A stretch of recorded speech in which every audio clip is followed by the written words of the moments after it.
The Lost Lake by Alan Say.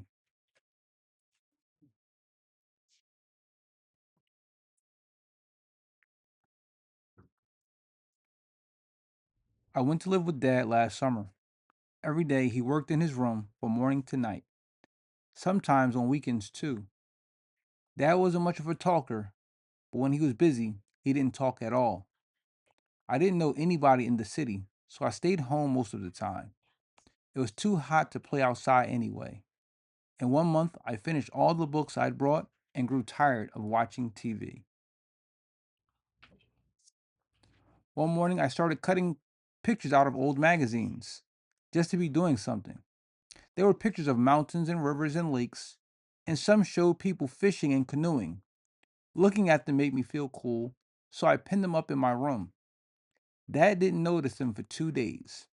When he did, he looked at one by one. Nice pictures, he said. Are you angry with me, Dad? I asked. Because he saved old magazines for his work. It's all right, Luke, he said. I'm having this place painted soon anyway. He thought I was talking about the marks I'd made on the wall. That Saturday, Dad woke me up early in the morning and told me we were going camping. I was wide awake in a second. He gave me a pair of brand new hiking boots to try out. They were perfect. In the hallway, I saw a big backpack and a knapsack all packed and ready to go. What's in them, Dad? I asked. Later, he said, we have a long drive ahead of us.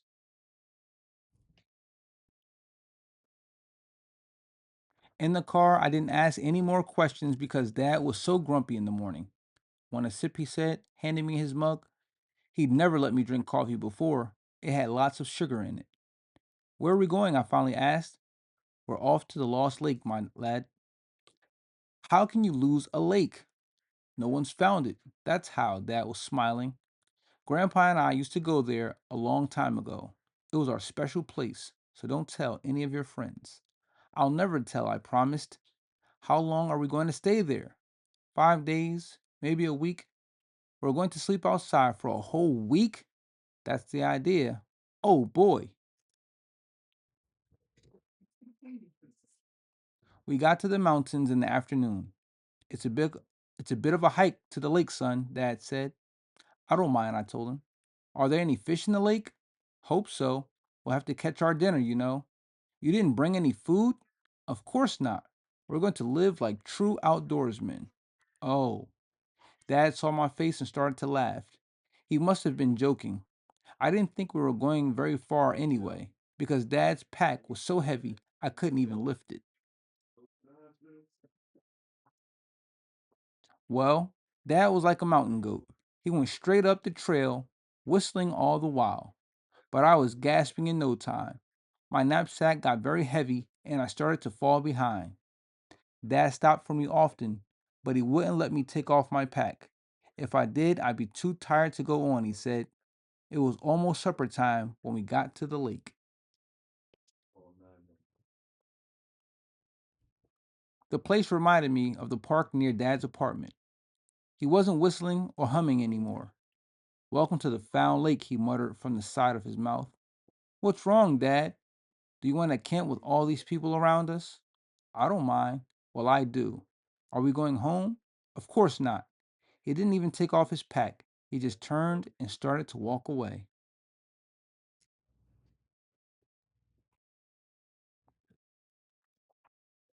Soon the lake was far out of sight. Then it started to rain. Dad gave me a poncho and it kept me dry. But I wondered where we were going to sleep that night. I wondered what we were going to do for dinner. I wasn't sure about camping anymore. I was glad when Dad finally stopped and set up the tent. The rain and wind beat against it, but we were warm and cozy inside. And Dad had brought food. For dinner, we had salami and dried apricots. I'm sorry about the lake, Dad said. He shook his head. You know something, Luke? There aren't any secret places left in the world anymore. What if we go very far up the mountains? Maybe we can find our own lake. There are lots of lakes up here, but that one was special. But we've got a whole week, Dad. Well, why not? Maybe we'll find a lake that's not on the map. Sure, we will.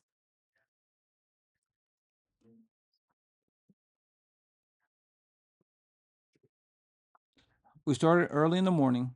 When the fog cleared, we saw other hikers ahead of us. Sure enough, Dad became very glum. We're going cross country, partner, he said. When we get lost, a wise man never leaves home without his compass. So we went off the trail. The hills went on and on. The mountains went on, and it was kind of lonesome. It seemed as if Dad and I were the only people left in the world. And then we hiked into a big forest.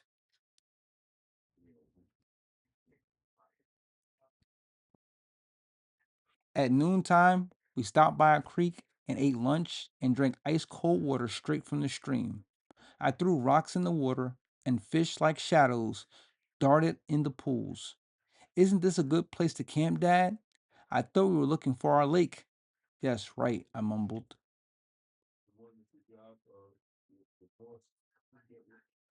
The forest went on and on. I don't mean to scare you, son, Dad said, but we're in bear country. We don't want to surprise them, so we have to make a lot of noise. If they hear us, they'll just go away. What a time to tell me! I started to shout as loudly as I could. Even Dad wouldn't be able to beat off bears. I thought about those people having fun back at the lake. I thought about the creek too, with all those fish in it. That would have been a fine place to camp. The Lost Lake hadn't been so bad either.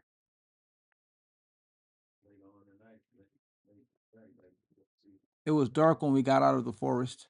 We built a fire that made me feel better. Wild animals wouldn't come near a fire. Dad cooked beef stroganoff, and it was delicious. Later, it was bedtime. The sleeping bag felt wonderful. Dad and I started to count the shooting stars. Then I worried that maybe we weren't going to find our lake. What are you thinking about, Luke? Dad asked. I didn't know I didn't know that you could cook like that, I said. Dad laughed. That was only freeze dried stuff. When we get home, I'll cook you something really special. You know something, Dad? You seem like a different person up here. Better or worse?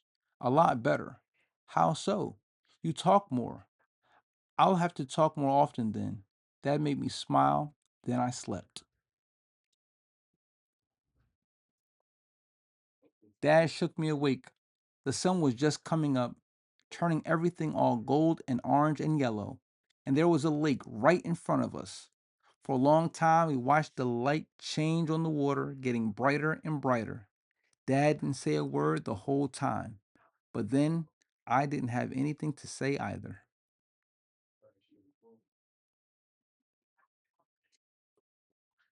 After breakfast, we climbed a mountain and saw our lake below us. There wasn't a sign of people anywhere. It really seemed as if Dad and I were all alone in the world. I liked it just fine.